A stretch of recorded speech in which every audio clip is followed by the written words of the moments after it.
আমরা নতুন চ্যাপ্টার নিয়ে আলোচনা শুরু করব। একটা হচ্ছে চলতরিৎ, সেকেন্ড পার্টের 3 নাম্বার লেকচার, 3 নাম্বার চ্যাপ্টার। তোমাদের এই চ্যাপ্টারটা অ্যাডমিশন টেস্টের জন্য খুব ইম্পর্টেন্ট, অ্যাজ তোমাদের একাডেমিক যে পরীক্ষাগুলি হবে সেগুলোর জন্য খুব ইম্পর্টেন্ট। নেক্সট সৃজনশীল প্রশ্নের জায়গা থেকে থাকেই মাস এবং বেশ কয়েকটা ইম্পর্টেন্ট টপিক আছে। এবং অ্যাডমিশন টেস্টে তোমার এই চলতরিৎ থেকে 3টা থেকে 4টা সার্কিট অনেক সময় থাকে। তো যেহেতু তোমাদের হাতে প্রচুর সময় আছে, এই কারণে আমরা কি করব, একটু একাডেমিক পড়ালেখার পাশাপাশি একটু অ্যাডমিশনের যে সার্কিটগুলো সলিউশন দেয় সেই জিনিসগুলো একটু দেখানোর চেষ্টা করব। ঠিক আছে? তো সেগুলো একটু দেখানোর চেষ্টা করব। ঠিক আছে? ওকে। এখন এই চলতরিতে প্রথমে আমরা দেখব যে চলতরিতে আসলে কি কি টপিক নিয়ে তোমাদের আলোচনা করতে হবে। চলতরিতে প্রথমে আমরা যেটা নিয়ে আলোচনা করব সেটা হচ্ছে ব্যান্ড তত্ত্ব। ব্যান্ড তত্ত্ব ব্যান্ড তত্ত্ব থেকে আমরা পরিবাহী পদার্থ, পরিবাহী, অর্ধপরিবাহী ও অপরিবাহী পদার্থের ডেফিনেশন দিব। আমরা এতদিন পর্যন্ত যেভাবে ডেফিনেশন গুলা পড়ে আসছি সেইভাবে আমরা ডেফিনেশন গুলো এখন আর পড়বো না, আমরা একটু ডিফারেন্ট ওয়েতে আমরা এখানে ডেফিনেশন দিব। ঠিক আছে? ডিফারেন্ট ওয়েতে আমরা এখানে ডেফিনেশন দিব। ওকে। এরপর আমরা যেটা নিয়ে আলোচনা করব সেটা হচ্ছে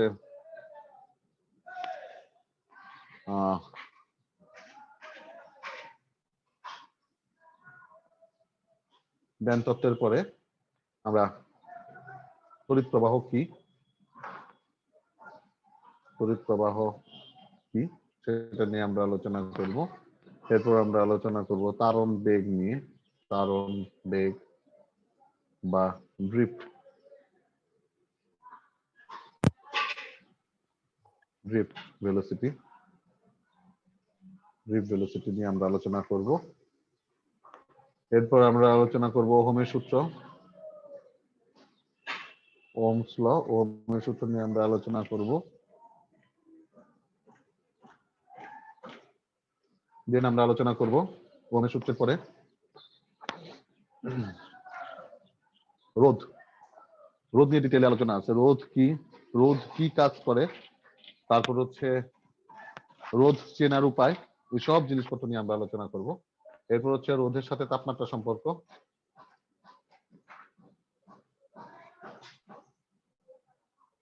তাপমাত্রা সম্পর্ক, তাপমাত্রা পরিবর্তনের সাথে রোধ কিভাবে পরিবর্তিত হয় সেগুলো নিয়ে আলোচনা করব। তারপর আমরা আলোচনা করব জুলের তাপীয় ক্রিয়া, জুলের তাপীয় ক্রিয়া নিয়ে আমরা আলোচনা করব। তারপরে আমরা আলোচনা করব সার্কিট সলিউশন, 2-3টা লেকচার আমরা সার্কিট সলিউশন নিয়ে আলোচনা করব। এরপর আমরা আলোচনা করব কারশফস ল, কারশফস ল, কোন কোন জায়গাতে কিরশফস বলা আছে। একটা লন্ডন এক্সেন, একটা আমেরিকান এক্সেন। কিরশফসটা হচ্ছে আমেরিকান এক্সেন, কারশফসটা হচ্ছে লন্ডন এক্সেন। তো কোন কোন বইতে দেখবা কিরশফস দেওয়া আছে, কোন কোন বইতে কারশফস দেওয়া আছে। আচ্ছা, কেসিএল, কারশফের 2টা ল, একটা হচ্ছে কেসিএল, একটা হচ্ছে কেভিএল। কারশফস কারেন্ট ল এবং কারশফস ভোল্টেজ ল। এরপর কারশফস ল আলোচনা করার পর কারশফস ল থেকে কিছু সার্কিট সলিউশন আমরা দেখব। এরপর আমরা চলে যাব হুইস্টন ব্রিজ।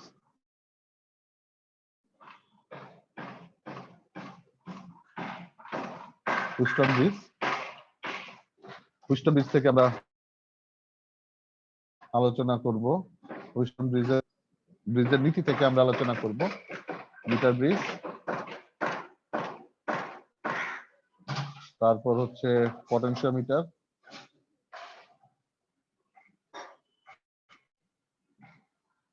এরপর যদি সময় থাকে পোস্ট অফিস বক্স আলোচনা করব, সময় না থাকলে বলে আলোচনা করব না। Post office box, post office box, ঠিক আছে? ওকে। এরপর আমরা আলোচনা করব হুইস্টন ব্রিজের পরে শান্ট, শান্ট নিয়ে স্পেশালি কিছু আলোচনা আছে। শান্টের মধ্যে আমরা আলোচনা করব অ্যামিটার, ভোল্টমিটার, ঠিক আছে। অ্যামিটারের কার্যকারিতা, ভোল্টমিটারের কার্যকারিতা, তারপর হচ্ছে অ্যামিটারের পাল্লা বৃদ্ধি,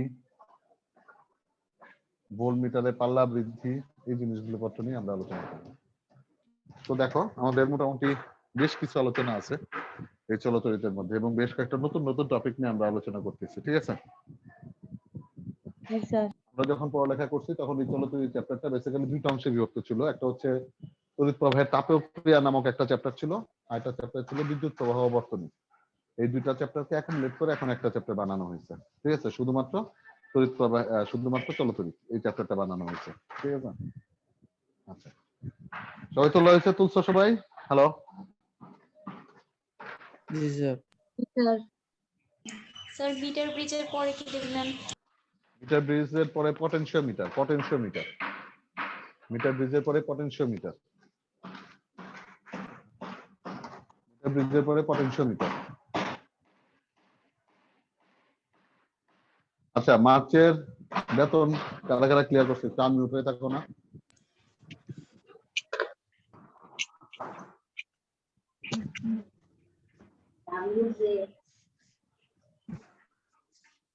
রিদি, প্রকৃতি, প্রিন্স, রাহাত, সুমাইয়া, কি সমস্যা তোমাদের?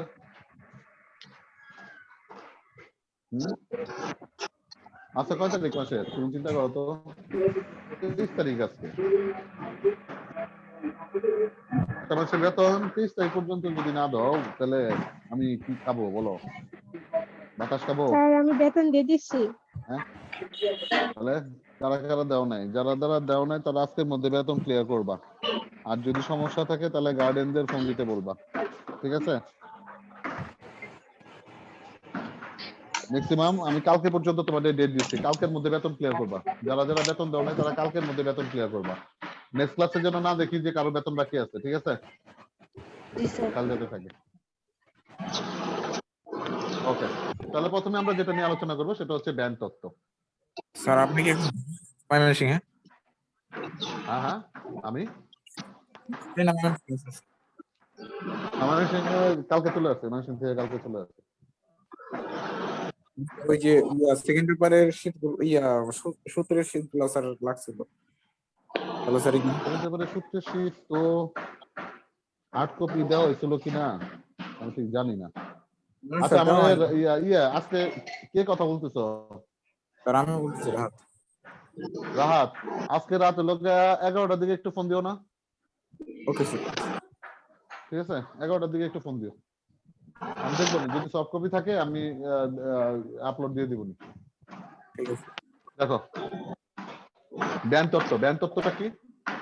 যে তত্ত্বের মাধ্যমে আমরা পরিবাহী, অর্ধপরিবাহী এবং অপরিবাহী পদার্থের ডেফিনেশনটা আমরা একদম প্রিসাইজলি পাই, সেই তত্ত্বটার নাম হচ্ছে ব্যান্ড তত্ত্ব, ঠিক আছে। আমরা এতদিন পর্যন্ত পরিবাহী ডেফিনেশন আমরা কি পাইছি? পরিবাহী ডেফিনেশন আমরা পাইছি কি? যার মধ্য দিয়ে তড়িৎ পরিবাহিত হয় তাকে বলা হয় পরিবাহী পদার্থ। অর্ধপরিবাহী, যার মধ্য দিয়ে একটু একটু করে তড়িৎ পরিবাহিত হয় তাকে বলা হয় অর্ধপরিবাহী পদার্থ। আর অপরিবাহী, যার মধ্য দিয়ে একেবারেই তড়িৎ পরিবাহিত হয় না তাকে বলা হয় অপরিবাহী পদার্থ, ঠিক আছে। তো আমরা এই ধরনের ডেফিনেশন আমরা কি করব? এই ধরনের ডেফিনেশন আমরা, এটা প্লাবেনের ডেফিনেশন, ক্লাস 1 2 ডেফিনেশন, ঠিক আছে। আমরা এখন থেকে আর এই ধরনের ডেফিনেশন বলবো না, আমরা এখন ব্যান্ড তত্ত্বের মাধ্যমে ডেফিনেশন বলার চেষ্টা করব। দেখো, ব্যান্ড তত্ত্ব বা ব্যান্ড থিওরি, ব্যান্ড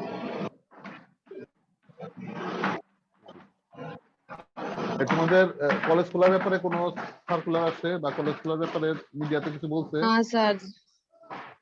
এখনো কিছু বলে নাই? না স্যার। তোমাদের স্যাররা বলে যারা অফলাইনে পড়াচ্ছিল তারা বলে আবার অনলাইনে চলে আসবে।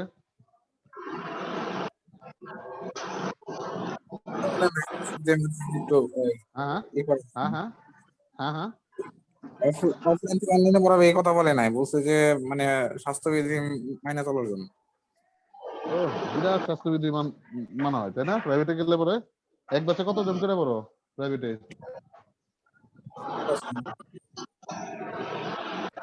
একটা তো 50-60 জন 100 জন করে পড়ো, বিরাট স্বাস্থ্যবিধি মেনটেন হয়।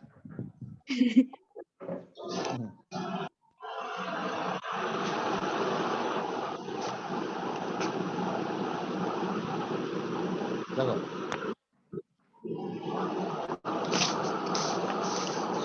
ব্যান্ড তত্ত্ব বা ব্যান্ড থিওরি, ধরো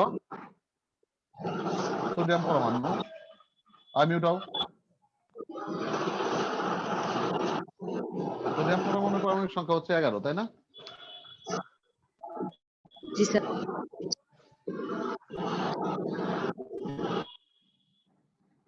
সোডিয়াম পরমাণুর পারমাণবিক সংখ্যা হচ্ছে 11, তাই তো? আচ্ছা, তাহলে এটার ইলেকট্রন বিন্যাসটা আমরা এরকম ভাবে লিখতে পারি। এটা ইলেকট্রন বিন্যাসটা আমরা এরকম ভাবে, তো সর্বোচ্চ শক্তি স্তরে কয়টা ইলেকট্রন আছে? একটা ইলেকট্রন আছে, তাই না? তাহলে জি স্যার। জি স্যার। আমরা যদি ইন্ডিভিজুয়ালি এরকম 3টা সোডিয়াম পরমাণু কনসিডার করি, ইন্ডিভিজুয়ালি যদি আমরা 3টা সোডিয়াম পরমাণু কনসিডার করি, এটা একটা সোডিয়াম পরমাণু,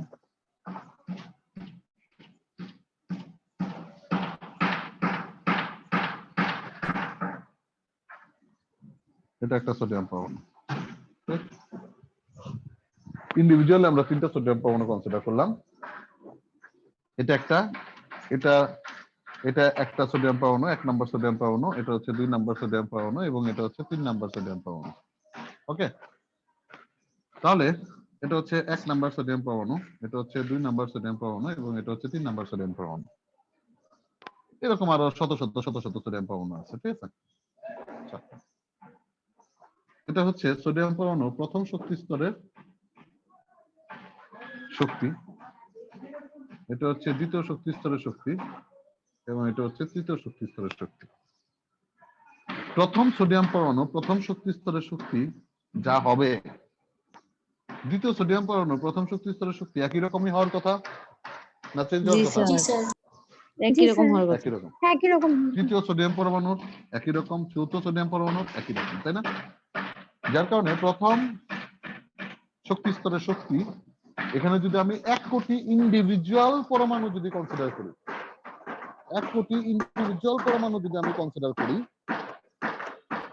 1 কোটি ইন্ডিভিজুয়াল পরমাণু যদি আমি কনসিডার করি, তাহলে প্রত্যেকটারই প্রথম শক্তি স্তরের শক্তির পরিমাণ একই হবে, ঠিক না? প্রথম শক্তি স্তরের শক্তির পরিমাণ একই, জি স্যার।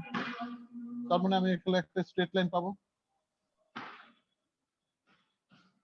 ঠিক কিনা? আমি এখানে একটা জি স্ট্রেট লাইন, স্যার। ঠিক একই রকম ভাবে দ্বিতীয় শক্তি স্তরের শক্তি একই রকম হবে, ঠিক একই রকম ভাবে তৃতীয় শক্তি স্তরের শক্তি একই রকম হবে। কথা বোঝা গেছে?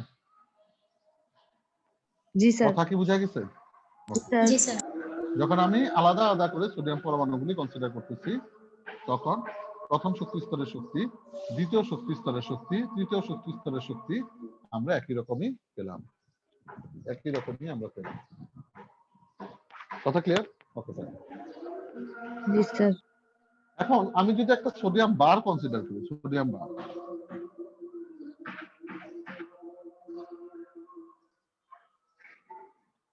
এখানে কোটি কোটি কোটি কোটি সোডিয়াম পরমাণু আছে। আমরা এটা, এই গ্রাফটা আমরা কখন পাবো? যখন একটা সোডিয়াম পরমাণুর উপর আরেকটা সোডিয়াম পরমাণুর কোনো ইন্টারেকশন নেই, একটা সোডিয়াম পরমাণুর উপর আরেকটা সোডিয়াম পরমাণুর কোনো প্রভাব নাই, তখন আমরা এই গ্রাফটা পাবো, ঠিক আছে? তখন আমরা এই গ্রাফটা পাবো। জি স্যার। কিন্তু আমি যদি একটা সোডিয়াম বার কনসিডার করি, শত শত কোটি কোটি সোডিয়াম পরমাণু আছে এবং একটা সোডিয়াম পরমাণুর উপর আরেকটা সোডিয়াম পরমাণু কিছু প্রভাব আছে, যার কারণে এখানকার প্রথম শক্তি স্তরের যে ইলেকট্রনগুলি আছে, এই প্রথম শক্তি স্তরের ইলেকট্রনগুলি এই সোডিয়াম পরমাণুর শেষ শক্তি স্তরের ইলেকট্রন দ্বারা প্রভাবিত হবে, দ্বিতীয় শক্তি স্তরের ইলেকট্রন দ্বারা প্রভাবিত হবে, প্রথম শক্তি স্তরের ইলেকট্রন দ্বারা প্রভাবিত হবে, অ্যাজ লাইক অ্যাজ এর আশেপাশে যত পরমাণু আছে সমস্ত পরমাণু দ্বারা এই সোডিয়াম পরমাণুর ইলেকট্রনগুলি প্রভাবিত হবে। যার কারণে আমরা কি পাই? যার কারণে আমরা এই সোডিয়াম পরমাণুর প্রথম শক্তি স্তরের সোডিয়াম পরমাণু যখন আমরা পৃথক পৃথক ভাবে কনসিডার করছিলাম, তখন যেরকম একটা স্ট্রেট লাইন পাইছিলাম, এখন আমরা আর স্ট্রেট লাইন পাবো না, আমরা এখন কি পাবো, আমরা একটা রেঞ্জ পাবো। রেঞ্জ কি পাবো বলো, রেঞ্জ কথা বলো, আমরা কি পাবো, একটা রেঞ্জ, রেঞ্জ পাবো। রেঞ্জ পাবো। একটা রেঞ্জ পাবো। এখন তো এই সোডিয়াম পরমাণু, প্রথম শক্তি স্তরে সোডিয়াম পরমাণু শক্তি যা হবে, এই শক্তিটা তো এই সোডিয়াম পরমাণু দ্বারা প্রভাবিত, এই সোডিয়াম পরমাণু দ্বারা প্রভাবিত, এই সোডিয়াম পরমাণু দ্বারা প্রভাবিত, এই সোডিয়াম পরমাণু দ্বারা প্রভাবিত। যার কারণে আমরা এখন আর কি পাবো না, আমরা এখন আর কোনো ফিক্স মান পাবো না, আমরা এখন একটা রেঞ্জ পাবো। কথা বুঝে গেছে? জি স্যার। রেঞ্জ পাবো। আমার কথা কি শোনা যায় না? যেমন ধরো কেউ একজন ম্যাচে আছে, হ্যাঁ, সে সিঙ্গেল, ঠিক আছে, সে সিঙ্গেল, সে প্রতি মাসে কিন্তু তার একটা ফিক্স খরচ সে রাখতে পারবে। কিরকম ভাবে, যে আমার প্রতি মাসে ৬,০০০ টাকা খরচ হবে, ম্যাচ ভাড়া, খাওয়া দাওয়া, ম্যাচ ভাড়া হচ্ছে ২,৫০০ টাকা, খাওয়া দাওয়া প্রতি মাসে আমার ৩,৫০০ টাকা মিল খরচ আমাকে দিতে হবে। আমার এই ম্যাচে থাকাকালীন অবস্থাতে আমার এটা একটা ফিক্স খরচ, ঠিক আছে। যখন একটা সিঙ্গেল মানুষ থাকে, এই মানুষ যখন সংসার বিস্তার করে, তখন কি হয়, তখন সে কিন্তু তার ইনকামটা ফিক্স, কিন্তু খরচটা সে কিন্তু প্রতি মাসে একটা ফিক্স খরচ সে ধরে নিতে পারবে না। কোনো কোনো মাসে ৬,০০০ টাকার থেকে অনেক বেশি খরচ হয়ে যাবে, কোনো কোনো মাসে ৬,০০০ টাকার থেকে একটু কম খরচ হবে। ৬,০০০ টাকার থেকে কম খরচ হওয়ার চান্স নাই, ৬,০০০ টাকার থেকে দেখা গেছে ৮,০০০ খরচ হলো, ৬,০০০ টাকার থেকে দেখা গেল ১২,০০০ খরচ হলো, ঠিক আছে। তো জি স্যার। খরচটা কি এই ৮ থেকে ১২-র মধ্যে সংগঠিত হবে। তার মানে যখন সে অন্য কারো দ্বারা প্রভাবিত হচ্ছে, সংসার হয়ে গেলে পরে কি, সে অন্য কারো দ্বারা প্রভাবিত না, বউ দ্বারা প্রভাবিত, বাচ্চা দ্বারা জি স্যার। প্রভাবিত, বাপ মা দ্বারা প্রভাবিত, শ্বশুর শাশুড়ি দ্বারা প্রভাবিত, গোষ্ঠী দ্বারা প্রভাবিত, ঠিক না? প্রভাবিত হওয়ার জি কারণে কি স্যার। হয়েছে, প্রভাবিত হওয়ার কারণে কি হয়েছে, তার একটা খরচের কোনো ফিক্স লিমিট থাকবে নাই। না, তার খরচের একটা রেঞ্জ তৈরি হবে। ঠিক একই রকম ভাবে যখন হচ্ছিল সোডিয়াম পরমাণু তার গোষ্ঠী সহ অবস্থান করতেছে, তখন একটা সোডিয়াম পরমাণুর কোনো ফিক্স মান সেখানে থাকবে না, সে ওই সোডিয়াম পরমাণুটা তার আশেপাশে সমস্ত সোডিয়াম পরমাণু দ্বারা প্রভাবিত হচ্ছে। এই কারণে দ্বিতীয় শক্তি স্তরের যে শক্তিটা, দ্বিতীয় শক্তি স্তরের শক্তিটা কি হবে, দ্বিতীয় শক্তি স্তরের শক্তিটাও রেঞ্জ করে হবে। একটা রেঞ্জের মতো হবে।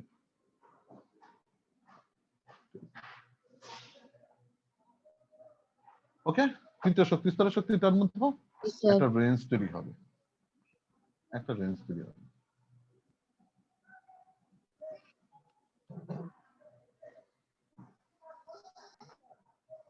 এটা কি ভ্যালেন্স ব্যান্ড, তাই না? সর্বোচ্চ শক্তি স্তরটাকে কি বলা হয়, যোজন স্তর না, এটাকে বলা হয় ভ্যালেন্স ব্যান্ড। এখন ব্যান্ড শব্দটা কেন আসলো, ব্যান্ড শব্দটা আসার কারণ হচ্ছে ওই যে আমরা মাথায় লাগাই না 21শে ফেব্রুয়ারি, জি স্যার। 26শে মার্চ, তাই না, 14ই ফেব্রুয়ারি জি স্যার। ব্যান্ড লাগাই না আমরা, জি স্যার। ঠিক আছে। এই ব্যান্ডটা দেখতে কিরকম, এরকম না? জি স্যার। এই কারণে এটাকে বলা হয় ব্যান্ড থিওরি। তার কোনো ফিক্স ভ্যালু নাই, একটা রেঞ্জ তৈরি হয়, এই কারণে এটাকে বলা হয় ব্যান্ড থিওরি। ওকে, ফাইন। এই প্রথম শক্তি স্তরের রেঞ্জ থেকে দ্বিতীয় শক্তি স্তরের রেঞ্জ পর্যন্ত যে গ্যাপটা, এই গ্যাপটাকে বলা হয় ফরবিডেন এনার্জি গ্যাপ। কি বলা হয়, forbidden energy gap, forbidden energy gap, নিষিদ্ধ শক্তি স্তর। কি বলা হয়, নিষিদ্ধ শক্তি স্তর, নিষিদ্ধ শক্তি স্তর। এটাকে নিষিদ্ধ কেন বলা হয়, ধরো যে একটা গ্রামে একটা পুরাতন বাড়ি আছে, ওই বাড়িটাকে পরিত্যক্ত ঘোষণা করা হয়, নিষিদ্ধ বাড়ি ঘোষণা করা হয়। কেন করা হয়, কারণ এই জায়গায় ভূত প্রেত আছে, তাই না? ঠিক একই রকম ভাবে জি এটাকে স্যার। নিষিদ্ধ কেন করা হয়, এই জায়গাতে কোনো ইলেকট্রন অবস্থান করতে পারবে না। ইলেকট্রন থাকার জন্য তার একটা নিজস্ব বাসা লাগে। ইলেকট্রন কমলাপুর স্টেশনে বা ময়মনসিংহ রেল স্টেশনে থাকতে পারবে না, ঠিক আছে। ইলেকট্রন থাকার জন্য কি হবে, তার একটা ফিক্স একটা বাসা লাগবে, বাসা ছাড়া ইলেকট্রন থাকতে পারবে না। কথা বুঝে গেছে, বাসা ছাড়া ইলেকট্রন থাকতে পারবে না, ইলেকট্রন থাকার জন্য জি একটা স্যার। বাসা লাগবে। যখন সে প্রথম শক্তি স্তরে আছে, এই রেঞ্জের মধ্যে যখন অবস্থান করতেছে, তাকে যদি দ্বিতীয় শক্তি স্তরে যেতে হয়, দ্বিতীয় শক্তি স্তরের সমপরিমাণ এনার্জি সে যতক্ষণ না পর্যন্ত অর্জন না করতেছে, ততক্ষণ পর্যন্ত সে প্রথম শক্তি স্তর থেকে দ্বিতীয় শক্তি স্তরে যেতে পারবে না, কারণ মাঝখানে থাকার কোনো চান্স নেই। ধরো প্রথম শক্তি স্তরের শক্তি ধরো 4 ইলেকট্রন ভোল্ট ফর এক্সাম্পল, দ্বিতীয় শক্তি স্তরের শক্তি তার থেকে বেশি হবে না কম হবে, নিউক্লিয়াস থেকে যত দূরে যাওয়া যায় শক্তি বাড়ে না কমে? কমে। কমে। কমে। Very good. বাড়ে তো। হ্যাঁ, প্রথম শক্তি স্তর শক্তি যা, শেষ শক্তি স্তর শক্তি কি একই? না স্যার, বাইরে তো স্যার না আকর্ষণ স্যার, কম থাকে। ডেফিনেটলি বাড়ে। বাড়ে বাড়ে স্যার, যাতে উপরে আমরা শক্তি স্তরে যায় তো বাড়ে। নিচের শক্তি স্তরে আসতে গেলে পরে উপরের শক্তি স্তর থেকে নিচের শক্তি স্তরে আসতে গেলে তাকে এনার্জি ছেড়ে দিতে হয়, নিচের শক্তি স্তরের থেকে উপরের শক্তি স্তরে গেলে পরে তাকে এনার্জি অ্যাবজর্ব করতে হয়। স্যার তো ডেফিনেটলি নিচের থেকে উপরে যেতে গেলে পরে তাকে কি করতে হবে? এনার্জি বাড়াইতে হবে, ঠিক না? তাহলে এটা ধরো এখানে ধরো 4 থেকে 6 ইলেকট্রন ভোল্টের মধ্যে অবস্থান করতে হবে ফর এক্সাম্পল। দ্বিতীয় শক্তি স্তরে ধরো 10 থেকে 14 ইলেকট্রন ভোল্টের মধ্যে অবস্থান করতেছে। তাহলে একটা ইলেকট্রনের এখানে সর্বোচ্চ পরিমাণ শক্তি 6 ইলেকট্রন ভোল্ট, ঠিক আছে? এই 6 ইলেকট্রন ভোল্ট থেকে সে যখন 8 ইলেকট্রন ভোল্টে উন্নীত হবে তখন কিন্তু সে দ্বিতীয় শক্তি স্তরে যেতে পারবে না, কারণ দ্বিতীয় শক্তি স্তরে যাওয়ার জন্য তার ন্যূনতম শক্তি হওয়া দরকার 10 ইলেকট্রন ভোল্ট। তাহলে সে কোথায় থাকবে? সে যদি 8 ইলেকট্রন ভোল্টও যদি অর্জন করে তাহলে সে কোথায় থাকবে? প্রথম। নিষিদ্ধ। প্রথম শক্তি স্তরে থেকে যাবে। নিষিদ্ধতে থাকার তো কোনো চান্সই নাই, জি স্যার, তাহলে ঠিক আছে? নিষিদ্ধতে থাকার কোনো চান্স নাই। সে কি করবে? সে এনার্জি অ্যাবজর্ব করতে থাকবে, অ্যাবজর্ব করতে থাকবে, যতক্ষণ না পর্যন্ত মিনিমাম এনার্জি সে কন্টেইন না করতেছে ততক্ষণ পর্যন্ত সে দ্বিতীয় শক্তি স্তরে উঠতে পারবে না। কথা বুঝে গেছে? Okay sir. জি স্যার। জি স্যার। তৃতীয় শক্তি স্তরে ধরো তার এনার্জি হচ্ছে 20 থেকে 30 ইলেকট্রন ভোল্ট ফর এক্সাম্পল। সে 14 থেকে 16 হইলো, 18 হইলো, কিন্তু সে তৃতীয় শক্তি স্তরে উঠতে পারবে না। কেন? কারণ সে 20 হয় না এখন পর্যন্ত। কথা জি বুঝে গেছে? স্যার। সে যতক্ষণ না পর্যন্ত 20 না হবে ততক্ষণ পর্যন্ত সে পারবে না। উঠতে পারবে না। জি স্যার। কথা ক্লিয়ার? Okay fine. তাহলে এই যে পরিবাহী পদার্থের সময় কি হয়? আমরা হিউজ পরিমাণ মুক্ত ইলেকট্রন পাই। মুক্ত ইলেকট্রনগুলি কোথায় থাকে? মুক্ত ইলেকট্রনগুলি কখন হবে? যখন সে তৃতীয় শক্তি স্তর থেকে উঠে যাবে। তৃতীয় শক্তি স্তর থেকে ইলেকট্রনগুলি যখন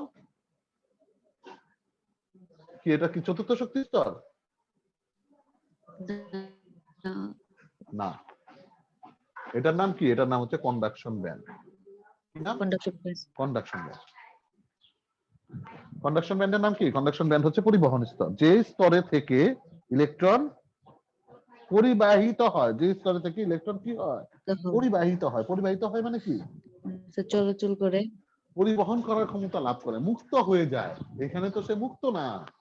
তৃতীয় শক্তি স্তরে যখন ইলেকট্রনগুলি থাকে তখন কিন্তু সে নিউক্লিয়াসের সাথে বন্ডিং এ থাকে, এখানে কিন্তু সে মুক্ত না। সে মুক্ত হবে কখন? যখন সে ভ্যালেন্স ব্যান্ড থেকে মুক্ত হয়ে যাবে। এখান থেকে সর্বোচ্চ শক্তি স্তর থেকে ইলেকট্রনটা যখন বেড়ে যাবে তখন সে মুক্ত হয়ে যাবে। আর মুক্ত হয়ে সে কই থাকবে? মুক্ত হয়ে সে কই থাকবে? রাস্তাঘাটে থাকবে? কমলাপুর স্টেশনে থাকবে? ময়মনসিংহ স্টেশনে থাকবে? না, কোথায় যাবে? সে মুক্ত হওয়ার পরও তার একটা বাসা থাকবে। সেই বাসাটার নাম কি? সেই বাসাটার নাম হচ্ছে কন্ডাকশন ব্যান্ড। এখন সে যখন মুক্ত হয়ে যায় তখন কি তার নিউক্লিয়াসের সাথে তার কোনো বন্ডিং থাকে?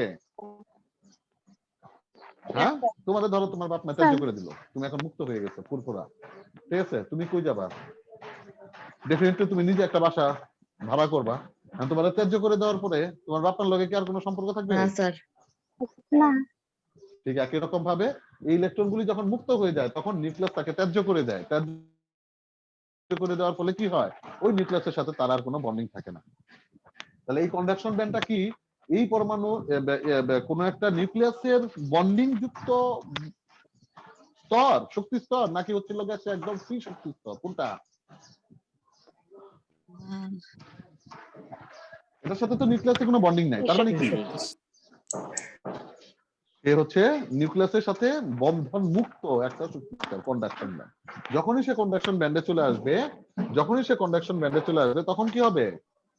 তখন সে মুক্ত হয়ে গেল। এখন কথা হচ্ছে ভ্যালেন্স ব্যান্ড থেকে যত সহজে সে কন্ডাকশন ব্যান্ডে চলে যেতে পারবে, ভ্যালেন্স ব্যান্ড থেকে যত সহজে সে কন্ডাকশন ব্যান্ডে চলে যেতে পারবে, তত সহজে কি হবে বলতো? তো পরিবাহিতা বেশি হবে। পরিবাহিতা তত বেশি হবে। স্যার, তৃতীয় শক্তি স্তরের পরে কি তাহলে মানে কন্ডাকশন ব্যান্ডে যাওয়ার আগে কি কোনো নিষিদ্ধ শক্তি স্তর নাই? হ্যাঁ হ্যাঁ, নিষিদ্ধ শক্তি স্তর আছে তো। ওই যে মাঝখানে যে গ্যাপটা, সেটার নামই নিষিদ্ধ শক্তি স্তর। পরে কন্ডাকশন ব্যান্ডের পরে তো আর নিষিদ্ধ শক্তি স্তর নাই। না না, কন্ডাকশন ব্যান্ডে পড়ে নিষিদ্ধ শক্তি, ঠিক আছে? জি স্যার। ভ্যালেন্স ব্যান্ড থেকে যখন সে কন্ডাকশন ব্যান্ডে চলে গেল, এই মাঝখানে যে জায়গাটুকু, এই মাঝখানের জায়গাটুকুকে বলা হয় ফরবিডেন এনার্জি গ্যাপ। এখন এই ফরবিডেন এনার্জি গ্যাপ যে পদার্থের ক্ষেত্রে সবচেয়ে কম মুক্ত ইলেকট্রন তৈরি হওয়া কি তার পক্ষে সবচেয়ে সহজ না কঠিন? সহজ। সবচেয়ে সহজ। ঠিক আছে, এই কারণে পরিবাহী পদার্থের ক্ষেত্রে কি হয়, পরিবাহী পদার্থের ক্ষেত্রে এই ভ্যালেন্স ব্যান্ড এবং কন্ডাকশন ব্যান্ডের মধ্যবর্তী ফাঁক, এটাকে বলা হয় ভ্যালেন্স ব্যান্ড, এটাকে বলা হয় কন্ডাকশন ব্যান্ড। এই ভ্যালেন্স ব্যান্ড আর কন্ডাকশন ব্যান্ডের মধ্যবর্তী ফাঁক খুবই কম থাকে, যার কারণে খুব সহজে ভ্যালেন্স ব্যান্ড থেকে ইলেকট্রন কন্ডাকশন ব্যান্ডে চলে যেতে পারে। কথা বোঝা গেছে? জি স্যার। দ্বিতীয়টার ক্ষেত্রে অর্ধপরিবাহী পদার্থের ক্ষেত্রে ভ্যালেন্স ব্যান্ড এবং কন্ডাকশন ব্যান্ডের মধ্যবর্তী ফাঁক কম্পারেটিভলি অনেক বেশি থাকে, যার কারণে ভ্যালেন্স ব্যান্ড থেকে কন্ডাকশন ব্যান্ডে, এটা কিন্তু পরিবাহী পদার্থ। কেন পরিবাহী পদার্থ? কারণ পরিবাহী কিছু কিছু পরিবাহীর ক্ষেত্রে এত কম থাকে মনে হয় যে তারা পরস্পরের উপর উপরিপাতিত হয়ে আছে, ওভারল্যাপিং করে আছে, যার কারণে পরিবাহী পদার্থের ক্ষেত্রে ইলেকট্রনটাকে ভ্যালেন্স ব্যান্ড থেকে কন্ডাকশন ব্যান্ডে যাওয়া খুবই সহজ, যার কারণে মুক্ত ইলেকট্রন পাওয়া খুবই সহজ, যার কারণে পরিবাহী পদার্থের মধ্যে তড়িৎ পরিবহন খুবই সহজ। এই পরিবাহী পদার্থে ভ্যালেন্স ব্যান্ড থেকে কন্ডাকশন ব্যান্ডে মুক্ত ইলেকট্রন হয়ে যায় রুম টেম্পারেচারে। কিন্তু অর্ধপরিবাহী পদার্থের ক্ষেত্রে কি হয়? অর্ধপরিবাহী পদার্থের ক্ষেত্রে ভ্যালেন্স ব্যান্ড এবং কন্ডাকশন ব্যান্ডের মধ্যবর্তী ফাঁক খুবই কম থাকে, কম্পারেটিভলি বেশি থাকে, তার কারণে রুম টেম্পারেচারে কিন্তু আমরা অর্ধপরিবাহিতে কোনো মুক্ত জি, ইলেকট্রন স্যার। পাই না, যেহেতু এখানে ভ্যালেন্স ব্যান্ড এবং কন্ডাকশন ব্যান্ডের মধ্যবর্তী ফাঁক কম্পারেটিভলি অনেক বেশি। অপরিবাহী পদার্থের ক্ষেত্রে কি হয়? অপরিবাহী পদার্থের ক্ষেত্রে ভ্যালেন্স ব্যান্ড এবং কন্ডাকশন ব্যান্ডের অনেক মধ্যবর্তী বেশি। ফাঁক অনেক বেশি, যার কারণে এটা হচ্ছে ফরবিডেন এনার্জি গ্যাপ। এটা হচ্ছে forbidden energy gap. Valence band এবং কন্ডাকশন ব্যান্ডের মধ্যবর্তী ফাঁক অনেক বেশি, যার কারণে আমার ভ্যালেন্স ব্যান্ড থেকে একটা ইলেকট্রনকে কন্ডাকশন ব্যান্ডে নিতে গেলে পরে আমাকে বাইরে থেকে হিউজ পরিমাণ এনার্জি সাপ্লাই দিতে হয়। অসম্ভব যে তা কিন্তু বলি নাই, অপরিবাহী পদার্থের মধ্যে দিয়ে তড়িৎ পরিবহন করানো অসম্ভব এটা কিন্তু বলা যায় না, কারণ সামহাউ যদি আমি ভ্যালেন্স ব্যান্ড থেকে কন্ডাকশন ব্যান্ডে হিউজ পরিমাণ এনার্জি দেওয়ার ফলে কিছু পরিমাণ ইলেকট্রন ভ্যালেন্স ব্যান্ড থেকে কন্ডাকশন ব্যান্ডে চলে যায়, তাহলে তো তারা মুক্ত হয়ে গেল। আর মুক্ত ইলেকট্রন থাকা মানেই হচ্ছিল তার মধ্যে দিয়ে তুমি তড়িৎ পরিবহন করতে সক্ষম হবো, ঠিক না? জি স্যার। কিন্তু অপরিবাহী পদার্থের ক্ষেত্রে ভ্যালেন্স ব্যান্ড এবং কন্ডাকশন ব্যান্ডের মধ্যবর্তী ফাঁক অনেক বেশি থাকে বলে তাদের মধ্য দিয়ে তড়িৎ পরিবহন করা প্রায় অসম্ভব। জি স্যার। এটার নামই হচ্ছে ব্যান্ড থিওরি। তাহলে ব্যান্ড থিওরির মাধ্যমে আমরা কি দেখলাম? ব্যান্ড থিওরির মাধ্যমে আমরা পরিবাহী, অপরিবাহী এবং অর্ধপরিবাহী, অর্ধপরিবাহী, পরিবাহী, অর্ধপরিবাহী এবং অপরিবাহী পদার্থের ডেফিনিশন আমরা দেখতে পেলাম। কথা বোঝা জি গেছে? স্যার। পরিবাহী পদার্থের ক্ষেত্রে ভ্যালেন্স কন্ডাকশনের ব্যান্ডের মধ্যবর্তী ফাঁক খুবই কম, যার কারণে রুম টেম্পারেচারে এই ভ্যালেন্স ব্যান্ড থেকে ইলেকট্রন কন্ডাকশন ব্যান্ডে চলে যেতে পারে, যার কারণে সে তড়িৎ পরিবহনে সক্ষম। অর্ধপরিবাহী পদার্থের ক্ষেত্রে ভ্যালেন্স ব্যান্ড এবং কন্ডাকশন ব্যান্ডের মধ্যবর্তী দূরত্ব কম্পারেটিভলি অনেক বেশি, যার কারণে রুম টেম্পারেচারে কোনো মুক্ত ইলেকট্রন পাওয়া যায় না। আর অপরিবাহী পদার্থের ক্ষেত্রে ভ্যালেন্স ব্যান্ড এবং কন্ডাকশন ব্যান্ডের অনেক মধ্যবর্তী ফাঁক অনেক অনেক অনেক অনেক বেশি, যার কারণে সেখানে কি বলো কন্ডাকশন ব্যান্ডে যেতে পারেন। কন্ডাকশন ব্যান্ডে খুব সহজে যেতে পারেন। জি স্যার। কথা ক্লিয়ার? Okay fine. নেক্সট ক্লাসে আমরা তারণ বেগ স্টার্ট করব, বিদ্যুৎ প্রবাহ কি সেগুলো থেকে তারণ বেগ স্টার্ট করব। Till then